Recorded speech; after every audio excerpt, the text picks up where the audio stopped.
An encounter, his heart's fiercely pounding. They nearly found him, submerged in the fountain.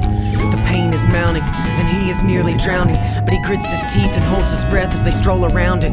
From beneath the surface he sees the shadows receding. Then he scrambles out of the fountain onto the concrete. He's dripping and bleeding, his wet feet patting the cement.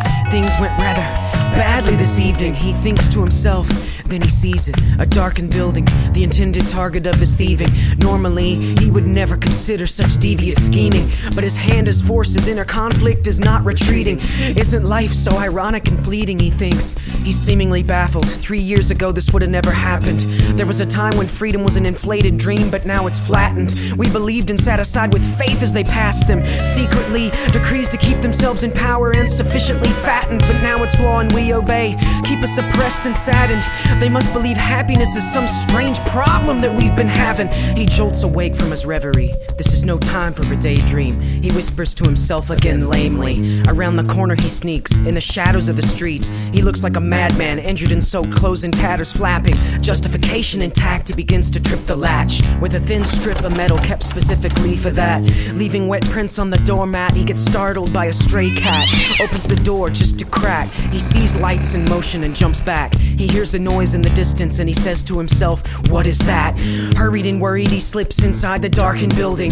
Through a high window he sees them, silhouettes strangely tilting. Spotlights outlining soldiers and hounds. A barking resounds, his skin crawls at the sound. He shuts and locks the door, that should slow them down. He rushes the stairs, taking them 3 in a bound. His goal is floor 11, that's where the object should be found. He knows that there is no escape, his fears are well-founded. And on the door they're pounding. Come out with your hands up, the building's completely surrounded.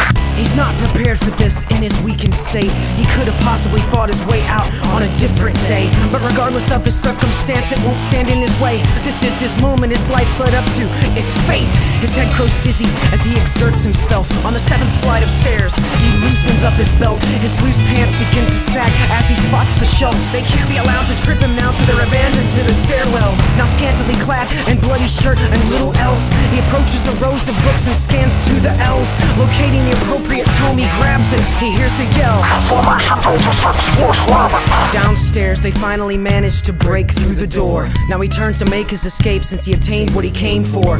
With his free hand, he slings a chair at the window. Glass shatters from ceiling to floor. The rain is starting to pour. He wraps his belt over a cable, clutching the book. He breathes deeply once more, and down he looks. Soldiers sprint in to apprehend him, but he leans and swings out just before the lightning strikes and thunder roars. White knuckles grip the leather, his arms are scraped and sore. He was gliding over the streets until something tore. He hears a crack, the line goes slack amidst the noise. As he plummets through the blackened sky, it flashes turquoise. Entirety of his vision becomes the whole world spinning. The cable snaps due to his weight upon the weakened fitting. He curses, tumbling on the wind through the alley ripping. Catching a momentary glimpse of the ground he'll soon be hitting. In the middle of the soldiers, they're flailing and screaming, they're shouting and spitting. They're about to wish they'd never come on this mission. Their indecision becomes apparent as they scramble and miss him, clearing the space beneath their falling 300 human addition. Overcoming vertigo, he corrects his orientation. His legs bend to absorb the blow as he slams the pavement. The cobblestones crack and the soldiers step back in amazement. Surrounded and outnumbered, there's only one option in this placement.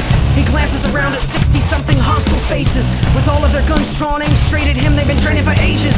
Some of the swarm rush forward with swords outfitted with deadly tasers. The anticipation of the pain they'll inflict shows plain on their faces. But the pantless man in the tattered shirt acts like it's an everyday thing. With the book clutched in his left hand, he dodges sword swings rather calmly. The exasperated soldiers scream and swing at a target they can hardly see. And moving like a blur, he smashes an enemy's shin in with his knee. As the first one crumbles to the ground, he brings his foot around and connects with the temple of another enemy. Then with the flat palm of his right hand, he smashes the nose into the brain of a third man, toppling him like a tree. Then he jumps and redirects. Fourth man swings to the taser, electrifies puddle at his feet. Groaning and shaking from the taser's surge of current, that's one more soldier down. After taking 4 of them out, the others show caution now. They look at each other, step back and spread out. The man on the megaphone shouts, "We've been sent here by the president of the Hive.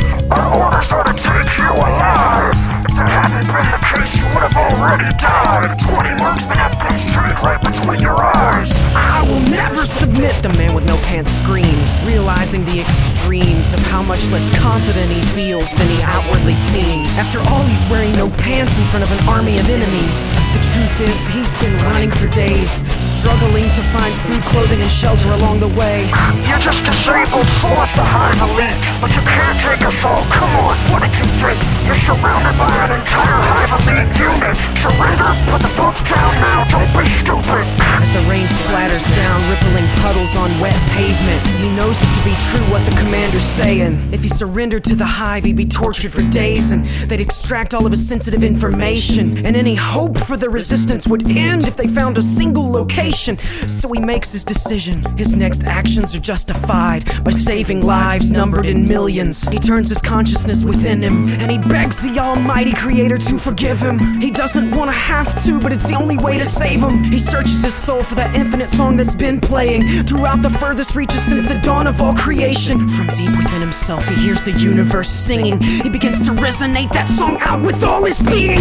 As the energy builds, cracks of light marble his skin. He struggles to contain the hurricane within. He starts to hum, and the sound wells up to an unfathomable din. It's the most haunting melody in existence from beginning to end. It's beyond imagining, and he feels a deep sorrow for what he's about to commit.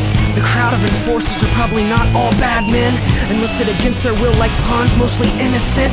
In the final moments, he opens his eyes, and bursting from his sockets is a terrible blinding light. The men stagger back, shocked and surprised, and he opens his mouth to speak to those about to die. I'm sorry, he says, as he peers from face to face, and like an atomic explosion, everything near him disintegrates. A blast of horrible flame from him emanates. With such a torrent of force, the others are tossed away like ragdolls slamming against the buildings across the street. Some 50-odd soldiers are cooked from head to feet. The blast even cracks foundations within several miles. The man who is now naked stands with tears pouring from his eyes. He looks down at the book resting in his glowing hands. You better be worth the death of every innocent man. As the glowing power recedes, his head starts to swim. He turns and stalks away, crying, haunted. I had no choice. He softly whimpers to the burning men. I'm sorry, I'm sorry, I'm sorry. He sobs to himself again and again.